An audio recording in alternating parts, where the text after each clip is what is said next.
ଆଜି ଏ ବେଡ୍ ରେ ଏତିକି ପରିମାଣରେ ଛତୁ ଫୁଟିଛି। କଉଳ ବି ଅଛି,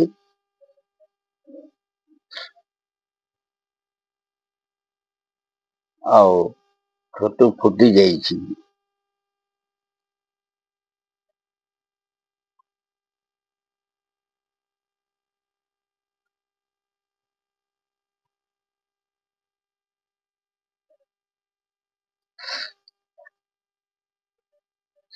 ଏହାକୁ ଆଜି 12 ଦିନ ହେଇଗଲା।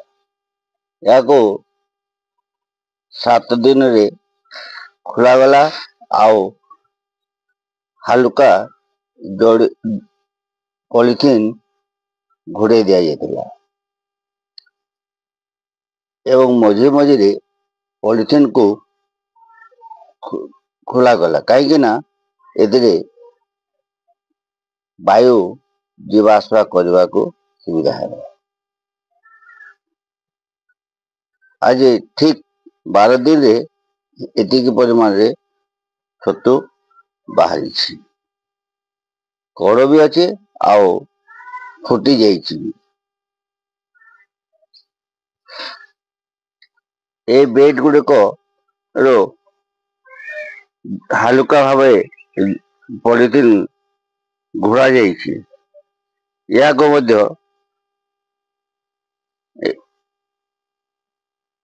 ଏମିତି ମଝି ମଝିରେ ଖୋଲା ଯାଉଛି ଆଉ ଏହାକୁ 12 ଦିନ ହେଇନି, ଆଜି ବୋଧେ 10 ଦିନ ହେଇଯାଇଛି। ଆଉ 2-4 ଦିନ ଭିତରେ ଏଥିରେ ମଧ୍ୟ ଛତୁ ବାହାରି ପଡ଼ିବ। ଏ ପଲିଥିନ୍ ହାଲୁକା ଭାବରେ ଘୋଡ଼ା ଯାଇଛି ଆଉ ମଝିରେ ମଝିରେ ଏହାକୁ ଖୋଲା ଯାଉଛି ବି, ବାହାର ବାୟୁ ଯାଇପାରିବ। ଏହାକୁ ଦିନ ବେଳା ଘୋଡ଼େଇ ଦିଆଯାଉଛି ଆଉ ସନ୍ଧ୍ୟାରୁ ଏ ପଲିଥିନ୍ ଖୋଲା ଯାଉଛି। ଆଉ ଖରା ଆସିଗଲେ ଏହାକୁ ଆଲୁଅ ନ ପଡ଼ିବା ଆଲୁଅ ପଡ଼ିପାରିବା ଯେପରି ପଡ଼ି ନପାରେ ସେହିପରି ଭାବରେ ଏହାକୁ ପଲିଥିନ୍ ଘୋଡ଼େଇ ଦିଆଯାଉଛି।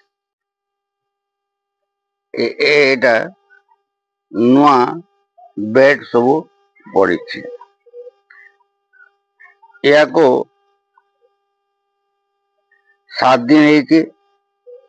ଏହା 7 ଦିନ ଠିକ୍ 7 ଦିନ ହେଇଛି ଏହାକୁ ଆଜି ଏହାର ପଲିଥିନ୍ ଖୋଲାଯିବ।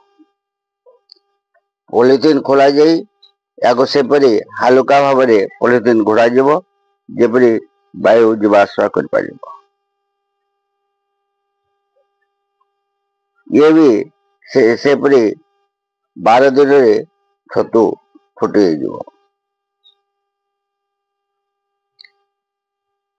ଏଇଟା ନୂଆ ପଡ଼ିଛି। ଗତକାଲି ଏ ବେଡ୍ ଟା ପଡ଼ିଛି।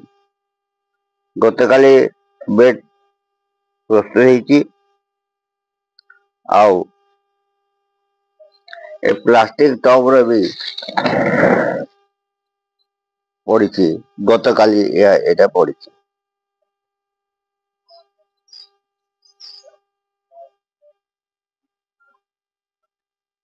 ଏହାକୁ ବି ପ୍ଲାଷ୍ଟିକ ଟବ୍ ରେ କିନ୍ତୁ ଛତୁ ଫୁଟିବାକୁ ଟିକେ ବିଳମ୍ବ ହଉଛି, କାହିଁକି ନା ଏହାର ଗଭୀରତା ହେତୁ ଛତୁ କଢ଼ ଶୀଘ୍ର ବାହାରି ପାରୁନି। କିନ୍ତୁ ଛତୁ ବେଡ୍ ରୁ ଯେମିତି ହୁଏ, ଠିକ୍ ସେପରି ଏ ପ୍ଲାଷ୍ଟିକ ଟବ୍ ରେ ମଧ୍ୟ ସେ ପରିମାଣରେ ଛତୁ ମିଳୁଛି।